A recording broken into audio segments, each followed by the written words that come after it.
चलिए यूहन्ना सुसमाचार 1:12 यूहन्ना दी इंजील 1 अध्याय ओदा 12 वचन 12 और 13 12 ਤੇ 13 वचन। पर जिन्हों ने उसको कबूल किया उसने उन्होंने परमेश्वर के पुत्र होने का हक दिता, अर्थात जिन्हों ने उसके ना उसे निंचा की उन्होंने लहू तो ना लहू तो ना शरीर की इच्छा तो ना पुरख की इच्छा तो पर परमेश्वर तो पैदा हुए। आमीन। परंतु जितनों ने उसे ग्रहण किया, परंतु जितनों ने उसे ग्रहण किया, पर जिन्हों ने उसको कबूल किया उसने उन्हें परमेश्वर की संतान होने का अधिकार दिया। उसने उन्हें परमेश्वर की संतान होने का अधिकार दिया। उन्होंने परमेश्वर के पुत्र होने का हक मिला, अर्थात उन्हें। आमीन। आमीन। अभी ऊपर ध्यान दें। हम ऊपर ध्यान दिए, अगर मैंने यीशु मसीह को ग्रहण किया जे मैं यीशु मसीह को कबूल किया है तो मुझे परमेश्वर का पुत्र होने का अधिकार मिला। मैनू परमेश्वर का पुत्र होने का हक मिला है। अगर मेरा उद्धार हो गया है, जे मेरी मुक्ति हो गई है, अभी मैं कौन हूँ? हुण मैं कौन हाँ? I am the son of God. मैं परमेश्वर का पुत्र हाँ। You are son of God. तुसी भी परमेश्वर के पुत्र हो। मैं हूँ कौन? मैं कौन हाँ? परमेश्वर का बेटा। मैं परमेश्वर का पुत्र हाँ। मेरा बाप कौन है? मेरा पिता कौन है? स्वर्गीय पिता। उस स्वर्गीय पिता। आमीन। आमीन।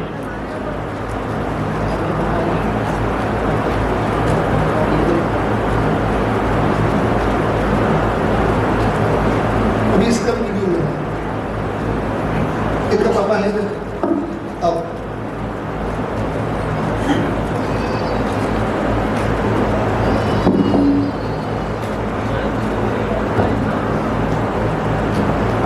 थोड़ी देर उदाहरण के लिए इनको देखें। उदाहरण के लिए इन्हों देखिए, ये बेटा है ये बेटा है, और ये बाप है। ये पिता है। आपका बेटा है, सच है। बस स्टैंड तो नहीं लिया इसको, कहीं उससे ये घूम रहा था, आप उठा कर ले आए। क्या आपका बेटा है? सही है, इनका सही बेटा है। ये इन्हों का बेटा है। इसको भी स्कूल जाना है, ये बच्चे ने स्कूल जाना है, इसके पास बुक्स नहीं है, ये कोल किताबा नहीं, ये रो रहा है। ये रोंदा पिया है। ये बोला मैं तो अभी मजदूरी जा रहा हूँ, आज ये कहता भी हुण मैं काम करने जा रहा है, मिस्त्री के साथ जाऊंगा, मिस्त्री के नाल जाया करूंगा, फिर शाम को मुझे 200 रुपया मिलेगा, तो मैंने 200 रुपया मजदूरी मिला करूंगी, कल फिर मैं बुक्स लूंगा। तो फिर किताबा भी ले आऊंगा। ऐसा इवें ये ऐसा बोले तो वो क्या बोलेगा? इन्हें इहो जिहियां गल्लां कीतियां भी ते पिता की आखूगा? इसको इधर से पकड़ेगा, मैं कौन हूं तेरे को मालूम नहीं? ਉਹਨੂੰ ਪਿਤਾ ਕਹੂਗਾ ਤੈਨੂੰ ਸਮਝ ਨਹੀਂ, ਗਿਆਨ ਨਹੀਂ, ਤੈਨੂੰ ਮੈਂ ਕੌਣ ਹੈ? मैं तेरा बाप हूँ ना। ਮੈਂ ਤੇਰਾ ਪਿਤਾ ਹਾਂ ਨਾ। तू क्यों रोता है? ਤੂੰ ਕਦੋਂ ਰੋਂਦਾ ਹੈ? चलो कितने बुक्स लेना है? ਦੱਸ ਤੂੰ ਕਿਹੜੀਆਂ ਕਿਤਾਬਾਂ ਚਾਹੀਦੀਆਂ ਤੈਨੂੰ? चलो मेरे पर्स दो। ਮੇਰਾ ਪਰਸ ਫੜਾਓ ਰੇ। इसको बुक्स ले दिया। ਇਹਨੂੰ ਕਿਤਾਬਾਂ ਲੈ ਲੈ। आगे इसको कुछ खाने का है, केला खाने का। ਹੁਣ ਇਹਦੇ ਕੇਲੇ ਖਾਣ ਨੂੰ ਜੀ ਕਰਦਾ ਹੈ। ये ढीला मुंह करके बैठा है, ਇਹ ਢਿੱਲਾ ਮੂੰਹ ਕਰਕੇ ਬੈਠਾ ਹੈ। तो ये लारी वाले को बोलता है हेलो, ਇਹ ਰੇੜੀ ਵਾਲੇ ਨੂੰ ਕਹਿੰਦਾ ਆ ਹੈਲੋ, एक केला दे दो। ਮੈਨੂੰ ਇੱਕ ਕੇਲਾ ਦੇ ਦਿਓ, बहुत मन कर रहा है। ਬੜਾ ਜੀ ਕਰਦਾ ਮੈਂ ਖਾਣ ਨੂੰ। जब मेरे पास पैसे आएंगे मैं दे दूंगा ना। ਜਦੋਂ ਪੈਸੇ ਹੋਣਗੇ ਮੈਂ ਦੇ ਦੂੰਗਾ। उधर पापा आ जाता है, ਉਧਰੋਂ ਪਿਤਾ ਆ ਜਾਂਦਾ ਹੈ। बोला तू क्या मांग रहा है? ਤੇ ਕਹਿੰਦਾ ਤੂੰ ਕੀ ਮੰਗਦਾ ਪਿਆ? वो दुकानदार बोलता केला मांगता है। ਦੁਕਾਨਦਾਰ ਕਹਿੰਦਾ ਕਿ ਇਹ ਕੇਲੇ ਮੰਗਦਾ ਹੈ ਖਾਣ ਨੂੰ। इसको बोला तुझे मालूम नहीं तेरा बाप कौन है? ਇਹਨੂੰ ਆਖਿਆ ਤੈਨੂੰ ਪਤਾ ਤੇਰਾ ਪਿਤਾ ਕੌਣ ਹੈ? वो 12 केले दे दे। ਇਹਨੂੰ ਇੱਕ ਦਰਜਨ ਕੇਲਾ ਦੀ ਦੇ ਦਿਓ, चलो खाता रहे। ਖਾਂਦਾ ਰਿਹਾ। फिर ये ऐसा मुंह ढीला करके रोएगा। ਫਿਰ ਇਹ ਮੂੰਹ ਢਿੱਲਾ ਕਰ ਕਰਕੇ ਰੋਊਗਾ। इसको पता चल गया बाप है ना, ਇਹਨੂੰ ਪਤਾ ਲੱਗ ਗਿਆ ਮੇਰਾ ਪਿਤਾ ਹੈ। मेरे पिता के पास तो 30,000 सैलरी एक महीने की। ਮੇਰੇ ਪਿਤਾ ਦੀ ਤਾਂ 30,000 रुपया तनख्वाह है। उदाहरण अभी इसको पर्स दिखाया पापा ने, ਹੁਣ ਪਿਤਾ ਨੇ ਇਹਨੂੰ ਆਪਣਾ ਪਰਸ ਵਿਖਾਇਆ। 100 वाला 200 वाला 500 वाला नोट से भरा हुआ। ਉਹਦੇ ਚ 500 ਦੇ 100 ਦੇ 200 ਦੇ ਨੋਟ ਪਏ ਆ। ये खुश हो गया, ਇਹ ਖੁਸ਼ ਹੋ ਗਿਆ। वाह वाह, इसको पता चल गया बहुत माल है। ਇਹਨੂੰ ਪਤਾ ਲੱਗ ਗਿਆ ਮਾਲ ਹੀ ਬਹੁਤ ਹੈ। ये कभी मुंह ढीला करेगा? ਇਹ ਕਦੇ ਮੂੰਹ ਢਿੱਲਾ ਕਰੂਗਾ? ये क्या बोलेगा? ਇਹ ਕੀ ਆਖੂਗਾ? मालूम मेरा बाप कौन है? ਇਹ ਕਹਿੰਦਾ ਫਿਰੂਗਾ ਤੁਹਾਨੂੰ ਪਤਾ ਮੇਰਾ ਪਿਤਾ ਕੌਣ ਹੈ? मैंने देखा परसों इतने पैसे दे उसके ਮੈਂ पास। तो ਆਪ ਵੇਖੇ ਇੰਨੇ ਪੈਸੇ ਉਹਨਾਂ ਕੋਲੇ। मम्मी मम्मी ਮੰਮੀ पानी पूरी खिला दो ना, ਮੈਨੂੰ ਗੋਲ ਗੱਪੇ ਖਵਾ ਦਿਓ, मुझे मतीरा खिला दो ना। ਮੈਨੂੰ ਮਤੀਰਾ ਖਵਾ ਦਿਓ। इसको पता चला कि पैसे हैं, ਮੈਨੂੰ ਪਤਾ ਲੱਗ ਗਿਆ ਪੈਸੇ ਹੈਗੇ ਆ, मेरा बाप अच्छा है। ਮੇਰਾ ਪਿਓ ਚੰਗਾ ਬੰਦਾ ਆ। आमीन। ये कभी तो घूमेगा, ਇਹ ਇੱਧਰ ਉੱਧਰ ਫਿਰ ਭਟਕਦਾ ਰਹੂਗਾ, कभी किसी से उधार मांगेगा। ਕਿਸੇ ਤੋਂ ਧਾਰੇ ਮੰਗੂਗਾ ਪੈਸੇ। क्यों? ਕਿਉਂ? उनको पता चल गया बाप है। ਇਹਨੂੰ ਗਿਆਨ ਹੋ ਗਿਆ ਕਿ ਮੇਰਾ ਬਾਪ है। आमीन। बहनों को पता चला, ਭੈਣਾਂ ਨੂੰ ਗੱਲ ਦੀ ਸਮਝ ਲੱਗੀ ये उदाहरण के द्वारा। ਉਦਾਹਰਨ ਦੁਆਰਾ।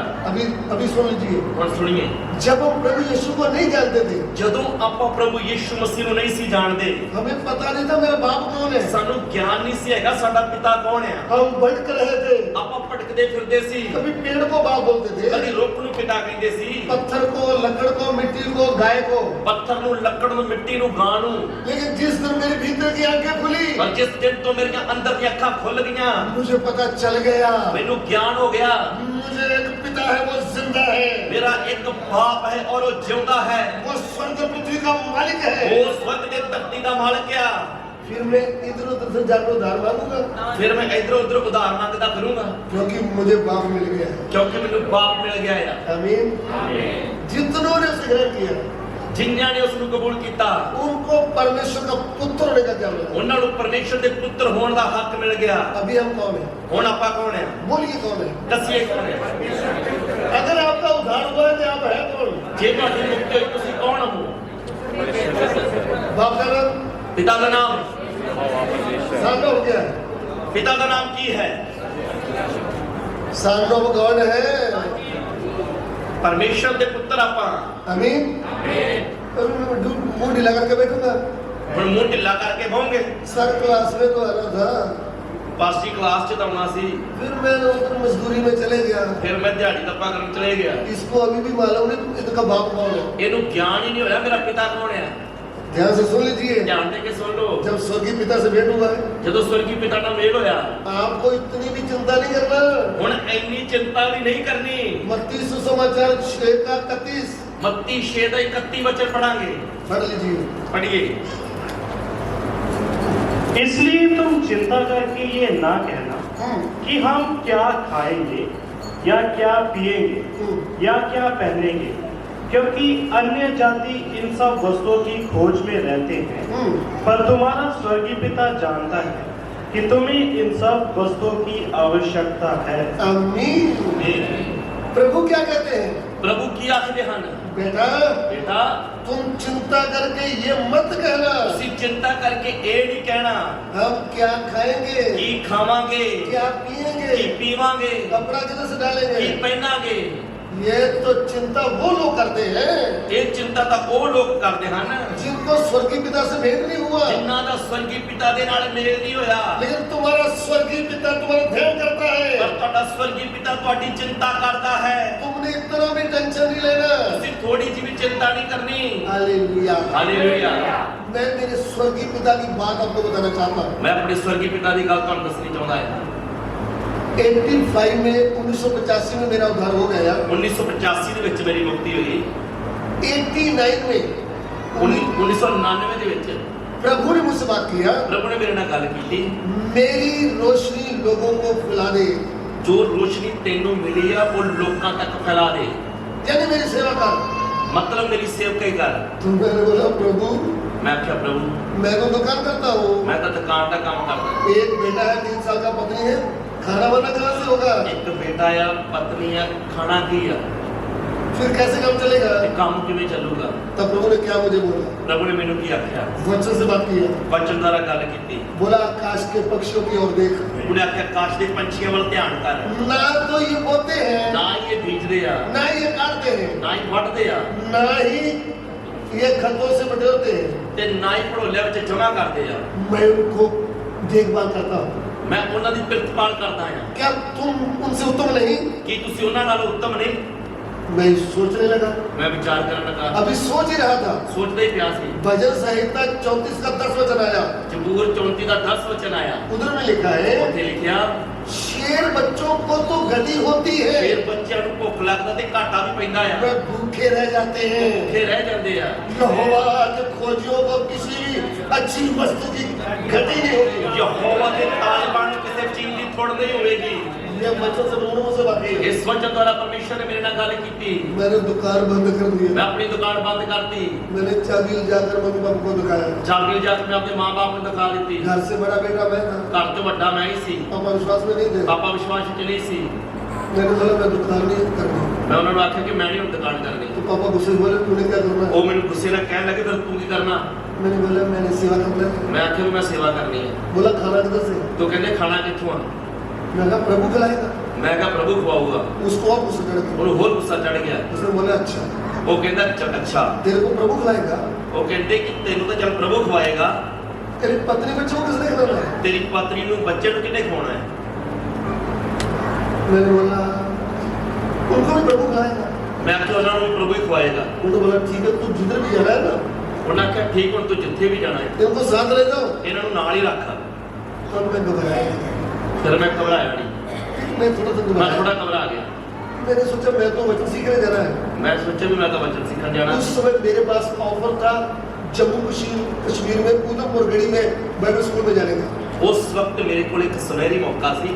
ਜੰਮੂ ਕਸ਼ਮੀਰ ਉਧਮਪੁਰ ਗੜੀ ਦੇ ਵਿੱਚ ਬਾਈਬਲ ਸਕੂਲ ਦੇ ਵਿੱਚ ਪਰਮੇਸ਼ਰ ਦਾ ਵਚਨ ਸਿੱਖਣ ਲਈ ਜਾਣਾ। लेकिन सारी फैमिली नहीं जा सकते। ਪਰ ਪੂਰਾ ਪਰਿਵਾਰ ਨਹੀਂ ਸੀ ਜਾ ਸਕਦਾ। मुझे अकेले नहीं जाना ਮੈਂ ਇਕੱਲੇ नहीं ਜਾਣਾ ਸੀ। है। समस्या। ਇੱਕ ਪਰੇਸ਼ਾਨੀ ਮੇਰੇ ਸਾਹਮਣੇ ਆਈ। फिर मैंने प्रार्थना करके सोचा क्या करूं। ਫਿਰ ਮੈਂ ਪ੍ਰਾਰਥਨਾ ਕੀਤੀ, ਸੋਚਿਆ ਮੈਂ ਕੀ ਕਰਨਾ ਹੈ। फिर मैंने मेरे ससुराल में ले गया पत्नी को बच्चे को। ਫਿਰ ਮੈਂ ਆਪਣੇ ਸਹੁਰਿਆਂ ਤੇ ਆਪਣੀ ਪਤਨੀ ਨੂੰ ਬੱਚਿਆਂ ਨੂੰ ਲੈ ਗਿਆ। मैंने बोला मम्मी जी कुछ दिन के लिए इनको आपके पास रखो। ਮੈਂ ਉਹਨਾਂ ਨੂੰ ਕਿਹਾ ਮੰਮੀ ਜੀ ਮੈਂ ਕੁਝ ਦਿਨਾਂ ਲਈ ਇਹਨਾਂ ਨੂੰ ਤੁਹਾਡੇ ਕੋਲ ਹੀ ਛੱਡਣਾ वो ਹੈ। बहुत खुश हो गई। ਉਹ ਬੜੇ ਖੁਸ਼ ਹੋ ਗਏ। सास माँ ਸੱਸ ਮਾਂ उनको क्या मालूम कितने देर रखना है। ਉਹਨਾਂ ਨੂੰ ਕੀ पता ਸੀ ਕਿੰਨੇ ਦਿਨਾਂ ਲਈ ਰੱਖ ਜਾਣਾ। मैंने बताया भी नहीं पूरा। ਤੇ ਨਾ ਮੈਂ ਪੂਰੀ ਗੱਲ ਦੱਸੀ मुझे भी मालूम नहीं कितने देर रहना है। ਤੇ ਮੈਨੂੰ ਵੀ ਨਹੀਂ ਸੀ ਪਤਾ ਮੈਂ ਕਿੰਨੇ ਚਿਰ ਲਈ ਉੱਥੇ ਰਹਿਣਾ ਹੈ। हाँ तो वो हंसने लगी। बोला हाँ रहने दो। ਉਹ ਖੁਸ਼ ਹੋ ਗਈ, ਕਹਿੰਦੇ ਠੀਕ ਹੈ ਰਹਿਣ ਦਿਓ। मैंने बैग पकड़ा सीधा मैं स्कूल में। ਤੇ ਮੈਂ ਆਪਦਾ ਬੈਗ ਲਿਆ ਤੇ ਸਿੱਧਾ ਬਾਈਬਲ ਸਕੂਲ ਚਲਾ ਗਿਆ। ध्यान से सुनना। ਧਿਆਨ ਦੇ ਕੇ ਸੁਣਨਾ। उस समय टेलीफोन की सुविधा नहीं थी। ਉਸ ਸਮੇਂ ਟੈਲੀਫੋਨ ਦੀ ਸੁਵਿਧਾ ਨਹੀਂ ਸੀ। चिट्ठी डालते थे उधर से ਉਦੋਂ ਚਿੱਠੀਆਂ ਪਾਉਂਦੇ ਸੀਗੇ जैसे फौजी लोग नहीं लिखते। ਜਿਵੇਂ ਫੌਜੀ ਲਿਖਦੇ ਆ। तो पत्नी भी इतनी पढ़ी लिखी नहीं ਤੇ थी। ਮੇਰੀ ਪਤਨੀ ਵੀ ਪੜ੍ਹੀ ਲਿਖੀ ਨਹੀਂ ਸੀ। एक महीने में एक बार चिट्ठी मैंने डाला एक बार उसने जवाब दिया। ਇੱਕ ਵਾਰੀ ਮਹੀਨੇ 'ਚ ਚਿੱਠੀ ਮੈਂ ਪਾਉਂਦਾ ਸੀ ਤੇ ਫਿਰ ਉਹ ਵੀ ਨਿਭਾ जब ਜਵਾਬ मैं ਦਿੰਦਾ। वचन सीख रहा था ਜਦੋਂ ਮੈਂ ਵਚਨ ਸਿੱਖਦਾ ਸੀ कभी कभी आंखों के सामने पत्नी बच्चे की याद आती ਕਈ थी। ਵਾਰ ਅੱਖਾਂ ਸਾਹਮਣੇ ਪਤਨੀ ਤੇ ਬੱਚਿਆਂ ਦੀ ਯਾਦ ਆਉਂਦੀ ਸੀ। लेकिन मैंने मन को कठोर किया। ਪਰ ਮੈਂ ਆਪਣੇ ਮਨ ਨੂੰ ਸਖਤ ਕੀਤਾ। मुझे वचन सीखना ਮੈਂ है। ਵਚਨ ਸਿੱਖਣਾ ਹੈ। मुझे प्रभु की सेवा करना ਮੈਂ है। ਪ੍ਰਭੂ ਦੀ ਸੇਵਾ ਕਰਨੀ ਹੈ। 3 महीने तक ना पत्नी बच्चे का मुंह देखने का मौका नहीं मिला। 3 ਮਹੀਨਿਆਂ ਤੱਕ ਪਤਨੀ ਤੇ ਬੱਚੇ ਦਾ ਮੂੰਹ ਵੇਖਣ ਦਾ ਮੌਕਾ ਨਹੀਂ फिर ਮਿਲਿਆ। मैंने सर से बात किया। ਫਿਰ ਮੈਂ ਆਪਣੇ ਟੀਚਰ ਨਾਲ ਗੱਲ ਕੀਤੀ। सर ਸਰ एक बार मुझे पंजाब भेजिए। ਇੱਕ ਵਾਰੀ ਮੈਨੂੰ ਪੰਜਾਬ ਭੇਜੋ। बोला नहीं हो सकता ਉਹ ਕਹਿੰਦੇ ਇਹ ਨਹੀਂ ਹੋ ਸਕਦਾ, बहुत दूर है। ਉਹ ਤਾਂ ਬਹੁਤ ਦੂਰ ਹੈ। फिर एक दिन मैं उनके सिर में तेल लगा रहा था। ਇੱਕ ਦਿਨ ਮੈਂ ਉਹਨਾਂ ਦੇ ਸਿਰ 'ਚ ਤੇਲ ਆਉਂਦਾ ਪਿਆ ਸੀ। मैंने बोला सर ਮੈਂ ਕਿਹਾ ਸਰ एक बार मुझे मौका दे दो। ਇੱਕ वारी मौका दे दो, इधर का एक साइड का भाड़ा मुझे दे दो। एक पासे का किराया दे दो, फिर उधर से मैं खुद ही आ जाऊंगा। आपे मैं उधर आ जाऊंगा। मैंने उनसे पूछकर अनुमति मिली। मैं आ गया पंजाब।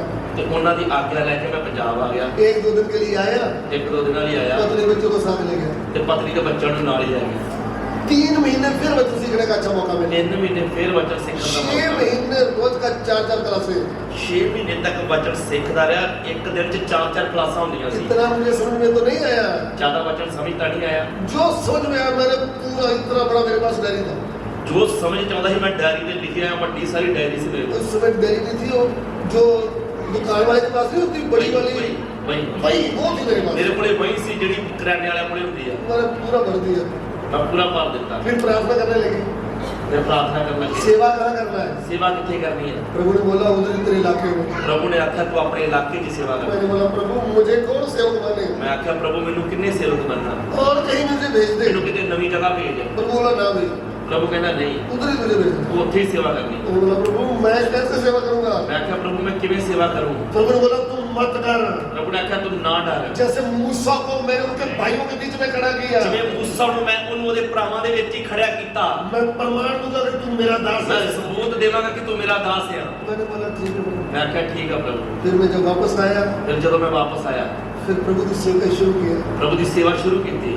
जो प्रभु ने मुझे बोला था जिस प्रभु ने मेरे नाल गल कीती सी आकाश के पक्षियों की ओर। आकाश दे पंछियों वाल वेख। छह बच्चों को घटी होती है, भूखे रह जाते हैं। शेर दे बच्चों नूं घाटा पैंदा ते भुख भी लगदी आ। मेरे सेवकों को कुछ घटी नहीं होती। मेरे तालबा नूं किसी चीज की थोड़ नहीं होगी। वो वचन को मेरी आंखों से मैंने देखा। उस वचन नूं मैं अपनी अखां नाल पूरा हुंदे वेखिया। जब मैं प्रभु का वचन बोल रहा था, जदों मैं प्रभु दा वचन बोल रहा सी, प्रभु अपना कार्य कर रहा था। प्रभु अपना काम कर रहा सी। लोग थाली में चावल लेकर के, कोई चीनी लेकर आ रहा था, लोग प्लेट दे विच चौल खंड पा के लेके आउंदे सी। कोई दूध लेके आ रहा कोई है, दुੱਧ लेके आ ਜਾਂਦਾ कोई ਸੀ, गेहूं लेके आ रहा कोई है, कणक लेके आਉਂਦਾ ਸੀ, कोई बोलता है ये थोड़ा पैसा आपको देना ਤੇ है। ਕੋਈ ਕਹਿੰਦਾ ਸੀ ਥੋੜਾ ਦਾਨ ਆ ਤੁਹਾਡੇ ਲਈ ਆ। उस दिन से इस घड़ी तक, आज तक प्रभु मुझे खिलाया है। ਉਸ ਦਿਨ ਤੋਂ ਲੈ ਕੇ ਅੱਜ ਇਸ ਘੜੀ ਤੱਕ ਪ੍ਰਭੂ ਨੇ ਮੈਨੂੰ ਖਵਾਇਆ ਹੈ। परमेश्वर का मैं बेटा होते हुए ਪਰਮੇਸ਼ਰ ਦਾ ਮੈਂ ਪੁੱਤਰ ਹੁੰਦੇ ਹੋਏ मेरे पिता ने मुझे चलाया है। ਮੇਰੇ ਪਿਤਾ ਨੇ ਮੈਨੂੰ ਚਲਾਇਆ ਹੈ। इतने साल हो गए, ਕਿੰਨੇ ਸਾਲ ਹੋ ਗਏ? करीब 35 साल से प्रभु की सेवा कर रहा ਲਗਭਗ 35 ਸਾਲਾਂ ਤੋਂ ਮੈਂ ਪ੍ਰਭੂ ਦੀ ਸੇਵਾ ਕਰ ਰਿਹਾ हूं। ਹਾਂ। आज तक ना ससुराल से ना मैके से कुछ नहीं मांगा, ਅੱਜ तक ਨਾ ਸਹੁਰਿਆਂ ਤੋਂ ਨਾ ਪੇਕਿਆਂ ਤੋਂ ਮੈਂ ਕਿਸੇ ਤੋਂ ਨਹੀਂ ਮੰਗਿਆ, कलीसिया से भी नहीं मांगा। ਕਲੀਸਿਆ ਤੋਂ ਵੀ ਨਹੀਂ ਮੰਗਿਆ। आज तक उसने मुझे चलाया। ਅੱਜ ਤੱਕ ਉਸਨੇ ਮੈਨੂੰ ਚਲਾਇਆ ਆ। आपको अधिकार क्या मिला है? ਤੁਹਾਨੂੰ ਅਧਿਕਾਰ ਕੀ ਮਿਲਿਆ ਆ? परमेश्वर का पुत्र होने का अधिकार मिला है। ਪਰਮੇਸ਼ਰ ਦਾ ਪੁੱਤਰ ਹੋਣ ਦਾ ਹੱਕ ਮਿਲਿਆ ਆ। हम परमेश्वर के पुत्र हैं ਅਸੀਂ तो ਅਸੀਂ ਪਰਮੇਸ਼ਰ ਦੇ ਪੁੱਤਰ ਹਾਂ ਤਾਂ पूरी दुनिया भूखी रह जाए, ਪੂਰੀ ਦੁਨੀਆ ਭਾਵੇਂ ਭੁੱਖੀ ਰਹਿ ਜੇ, यहोवा के सेवक कभी भूखे नहीं रहते। ਯਹੋਵਾ ਦੇ ਤਾਲਿਬ ਕਦੇ ਭੁੱਖੇ ਨਹੀਂ ਰਹਿੰਦੇ। हालेलुया। ਹਾਲੇਲੂਇਆ। देश में काल पड़ा था, ਦੇਸ਼ ਵਿੱਚ ਕਾਲ ਪਿਆ ਸੀ। एलिया भूखा रहता है, ਏਲੀਆ ਭੁੱਖਾ ਰਹਿੰਦਾ ਆ। एलिया के लिए खाना आ रहा है। ਏਲੀਆ ਦੇ ਲਈ ਖਾਣਾ ਆਉਂਦਾ ਆ। कौन भेज रहा है? ਕੌਣ ਭੇਜਦਾ ਆ? स्वर्गीय पिता। ਸਵਰਗੀ ਪਿਤਾ। वो भी किसके हाथ में? ਕਿਹਦੇ ਦੁਆਰਾ? जो दूसरों से रोटी छीनता है। ਜਿਹੜਾ ਦੂਜਿਆਂ ਤੋਂ ਖੋਹਦਾ ਆ। नाम है कौआ। ਤਾਂ ये कौआ किसको लाके दे रहा है? ਇੱਕ ਕਾਂਤੀ ਨੂੰ ਲਿਆ ਕੇ ਦੇ ਰਿਹਾ ਆ। एलिया को। ਏਲੀਆ ਨੂੰ। आमीन। ਆਮੀਨ। हालेलुया। ਹਾਲੇਲੂਇਆ। बाप कौन है वो हमें मालूम होना चाहिए। ਸਾਨੂੰ ਪਤਾ ਹੋਣਾ ਚਾਹੀਦਾ ਸਾਡਾ ਬਾਪ ਕੌਣ ਹੈ। सर्वशक्तिमान परमेश्वर। ਸਰਵਸ਼ਕਤੀਮਾਨ ਪਰਮੇਸ਼ਰ। मुझे परमेश्वर का बेटा होने का अधिकार मिला ਮੈਨੂੰ है। ਪਰਮੇਸ਼ਰ ਦਾ ਪੁੱਤਰ ਹੋਣ ਦਾ ਹੱਕ ਮਿਲਿਆ ਆ। इसलिए मैं क्यों डरूं? ਇਸ ਲਈ ਮੈਂ ਕਿਉਂ ਡਰਾਂ? मेरा पिता महान है। ਮੇਰਾ ਪਿਤਾ ਮਹਾਨ ਹੈ। ध्यान दीजिए, ਧਿਆਨ ਦੇਈਏ। आप परमेश्वर के पुत्र हैं तो कभी ढीली ढीली बातें नहीं करना। ਜੇ ਤੁਸੀਂ ਪਰਮੇਸ਼ਰ ਦੀ ਸੰਤਾਨ ਹੋ ਤਾਂ ਕਦੇ ਵੀ ਢਿੱਲੀਆਂ ਗੱਲਾਂ ਨਹੀਂ ਕਰਨੀਆਂ। ये एक विश्वासी भाई बहन थे, ਇੱਕ ਵਿਸ਼ਵਾਸੀ ਭੈਣ ਭਰਾ ਸੀ। एक दिन उनके घर में खाना नहीं था। ਇੱਕ ਦਿਨ ਉਹਨਾਂ ਘਰੇ ਖਾਣਾ ਨਹੀਂ ਸੀ। बच्चे स्कूल से आ गए, ਬੱਚੇ ਸਕੂਲ ਤੋਂ ਆ ਗਏ। उन्होंने बर्तन धो करके ऐसे रख दिए, ਉਹਨਾਂ ਨੇ ਭਾਂਡੇ ਧੋ ਕੇ ਐਵੇਂ ਅੱਗੇ ਰੱਖ ਲਏ, ऊपर कपड़ा डाल दिया। ਉੱਤੇ ਕੱਪੜਾ ਪਾ ਦਿੱਤਾ। बच्चों को पता न चले खाना नहीं है। ਬੱਚਿਆਂ ਨੂੰ ਪਤਾ ਨਾ ਲੱਗੇ ਖਾਣਾ ਨਹੀਂ ਹੈਗਾ। बच्चे हाथ धो करके बैग रख के आ गए। ਬੱਚੇ ਹੱਥ ਧੋ ਕੇ ਬੈਗ ਰੱਖ ਕੇ ਆ ਗਏ। वो पापा बोलता मैं आपको एक कहानी सुनाता हूँ पहले, ਤੇ ਉਹਨਾਂ ਦਾ ਬਾਪ ਕਹਿਣ ਲੱਗਾ खाना खाਣ ਤੋਂ ਪਹਿਲਾਂ ਤੁਹਾਨੂੰ ਇੱਕ ਕਹਾਣੀ ਸੁਣਾਉਣਾ ਮੈਂ, बाद में खाना खाएंगे। ਬਾਅਦ ਚ ਖਾਣਾ ਖਾਵਾਂਗੇ। खाना तो है ही नहीं। ਖਾਣਾ ਤਾਂ ਹੈ ਨਹੀਂ। तो उन्होंने बोला एक बार देश में काल पड़ गया। ਉਹ ਪਿਤਾ ਦੱਸਣ ਲੱਗਾ ਇੱਕ ਵਾਰ ਇੱਕ ਦੇਸ਼ ਚ ਕਾਲ ਪੈ ਗਿਆ। प्रभु का दास एलिया था, ਪ੍ਰਭੂ ਦਾ ਦਾਸ ਏਲੀਆ ਸੀ। उनके लिए कौवा भोजन लेकर आया। ਉਹਨਾਂ ਦੇ ਲਈ ਕਾਂ ਭੋਜਨ ਲੈ ਕੇ ਆਉਂਦਾ ਸੀ। तो जब वो वचन बता दिए ना बच्चों को, ਜਦੋਂ ਬੱਚਿਆਂ ਨੂੰ ਵਚਨ ਦੱਸੇ, एक बच्चा थोड़ा तेज था, ਇੱਕ ਬੱਚਾ ਤੇਜ਼ ਸੀ। तो बोला पापा ਉਹ ਕਹਿੰਦਾ ਪਿਤਾ ਜੀ, आप तो पुरानी बात बोल रहे हैं। ਪਿਤਾ ਜੀ ਤਾਂ ਪੁਰਾਣੀਆਂ ਗੱਲਾਂ ਆ। जो कौवा एलिया को भोजन दिया ਜਿਹੜੇ ਕਾਂ ਨੇ ਏਲੀਆ ਨੂੰ ਭੋਜਨ ਦਿੱਤਾ, वो तो मर गया। ਉਹ ਕਾਂ ਤਾਂ ਕਦੋਂ ਦਾ ਮਰ ਗਿਆ ਆ। एलिया भी गया। ਏਲੀਆ ਵੀ ਚਲੇ ਗਿਆ। अभी की बात बताओ, ਹੁਣ ਦੀ ਗੱਲ ਦੱਸ ਕੋਈ। बाप क्या बोल रहा है? ਬਾਪ ਕੀ ਬੋਲਿਆ? बेटा ਬੇਟਾ एलिया तो चले गया, ਏਲੀਆ ਚਲਾ ਗਿਆ, कौवा भी मर गया, ਕਾਂ ਵੀ ਮਰ ਗਿਆ, लेकिन कौवा को भेजने वाला परमेश्वर जिंदा है। ਪਰ ਕਾਂ ਨੂੰ ਭੇਜਣ ਵਾਲਾ ਪਰਮੇਸ਼ਰ ਜਿਉਂਦਾ ਹੈ। आज भी जिंदा है। ਉਹ ਅੱਜ ਵੀ ਜਿਉਂਦਾ ਹੈ। वो हमें भी खुला सकता है। ਉਹ ਸਾਨੂੰ ਵੀ ਖਾਣ ਦੀ ਸ਼ਕਤੀ ਰੱਖਦਾ ਆ। बच्चा देखने लगा, ਬੱਚਾ ਦੇਖਣ ਲੱਗਾ, क्या करे, ਕੀ ਕਰੀਏ? भूख लग रहा है। ਭੁੱਖ ਲੱਗ ਰਹੀ ਹੈ। पापा बात क्या कर रहा है? ਤੇ ਪਾਪਾ ਕਿਹੜੀਆਂ ਗੱਲਾਂ ਕਰਦਾ? ऐसी बातें पापा दिल्ली से कर रहा था। ਇਸ ਤਰ੍ਹਾਂ ਦੀਆਂ ਗੱਲਾਂ ਬਾਪ ਦਲੇਰੀ ਨਾਲ ਕਰ ਰਿਹਾ ਸੀ। ये नहीं बोल रहा था कि घर में खाना नहीं है। ਉਹ ਨਹੀਂ ਕਹਿ ਰਹੇ ਸੀ ਆਪਣੇ ਕੋਲੇ ਕੁਝ ਨਹੀਂ ਖਾਣ ਲਈ। 5 मिनट के बाद एक बहन आई, 5 ਮਿੰਟਾਂ ਦੇ ਬਾਅਦ ਇੱਕ ਭੈਣ ਆਈ। बोले दरवाजा खोलो। ਉਹ ਕਹਿੰਦੀ ਦਰਵਾਜ਼ਾ ਖੋਲੋ। बोले क्या बात है? ਕਹਿੰਦੇ ਕੀ ਗੱਲ ਆ? बोली हमारे घर में भैंस आई है, ਉਹ ਕਹਿੰਦੀ ਕਿ ਸਾਡੀ ਜਿਹੜੀ ਮੱਝ ਆ, हमने खुशी से खीर बनाया है। ਤੇ ਉਹਦੇ ਦੁੱਧ ਦੀ ਅਸੀਂ ਖੁਸ਼ੀ ਨਾਲ ਖੀਰ ਬਣਾਈ ਹੈ। मेरे मन में है, मैं आपको भी देकर ਤੇ जाऊंगी। ਮੇਰੇ ਮਨ ਚ ਆਇਆ ਮੈਂ ਤੁਹਾਨੂੰ ਵੀ ਦੇ ਕੇ ਜਾਵਾਂ। ये 2 किलो का डब्बा खीर का है। ਇਹ 2 ਕਿਲੋ ਦਾ ਡੱਬਾ ਖੀਰ ਦਾ ਹੈ। वो वापस चली गई। ਉਹ ਵਾਪਸ ਚਲੇਗੀ। बाप ने क्या बोला? ਆਪਨੇ ਕੀ ਆਖਿਆ? बेटा ਬੇਟਾ उस समय कौवा आया था, ਉਸ ਵਕਤ ਕਾਂ ਆਇਆ ਸੀ। आज प्रभु ने उस माँ को भेजा है। ਅੱਜ ਪ੍ਰਭੂ ਨੇ ਸਮਾਨ ਨੂੰ ਭੇਜਿਆ ਆ। ये हमारा कौवा है। ਇਹ ਆ ਸਾਡਾ ਕਾਂ। हमने दूध लाना था, चीनी लाना था, चावल लाना था, कितने परेशानी करनी थी। ਆਪਾਂ ਨੂੰ ਦੁੱਧ ਲੈ ਕੇ ਆਉਣਾ ਸੀ, ਚੌਲ ਲੈ ਕੇ ਆਉਣੇ ਸੀ, ਖੰਡ ਪਾਉਣੀ ਸੀ, ਕਿੰਨੀ ਪਰੇਸ਼ਾਨੀ ਹੋਣੀ ਸੀ। देखो हमारा यहोवा परमेश्वर, ਦੇਖੋ ਆਪਣਾ ਯਹੋਵਾ ਪਰਮੇਸ਼ਰ, यहोवा हमारा तल है, ਯਹੋਵਾ ਸਾਡਾ ਟਲ ਹੈ, बना बनाया खाना देता तल है। ਬਣਿਆ ਬਣਾਇਆ ਖਾਣਾ ਦਿੰਦਾ ਕੱਲ ਹੈ। आमीन। भेज दिया, ਭੇਜ ਦਿੱਤਾ। प्रभु का क्या किया? ਪ੍ਰਭੂ ਦਾ ਕੀ ਕੀਤਾ? धन्यवाद। ਧੰਨਵਾਦ। कभी भी मुंह हमारा छोटा नहीं होना है। ਕਦੇ ਵੀ ਮੂੰਹ ਢਿੱਲਾ ਨਹੀਂ ਹੋਣਾ। बाप जिंदा है। ਸਾਡਾ ਬਾਪ ਜਿੰਦਾ ਹੈ। जिंदा है कि नहीं? ਜਿੰਦਾ ਹੈ ਜਾਂ ਨਹੀਂ? क्या आप मरे परमेश्वर पर विश्वास किया है? ਕੀ ਤੁਸੀਂ ਮਰੇ ਪਰਮੇਸ਼ਰ ਤੇ ਵਿਸ਼ਵਾਸ ਕੀਤਾ ਹੈ? जिंदे के ऊपर किया है। ਜਿੰਦੇ ਤੇ ਵਿਸ਼ਵਾਸ ਕੀਤਾ ਹੈ? हमारा परमेश्वर जिंदा था, ਸਾਡਾ ਪਰਮੇਸ਼ਰ ਜਿੰਦਾ ਸੀ, जिंदा है ਜਿੰਦਾ ਹੈ और जिंदा रहेगा। ਔਰ ਜਿੰਦਾ ਰਹੇਗਾ।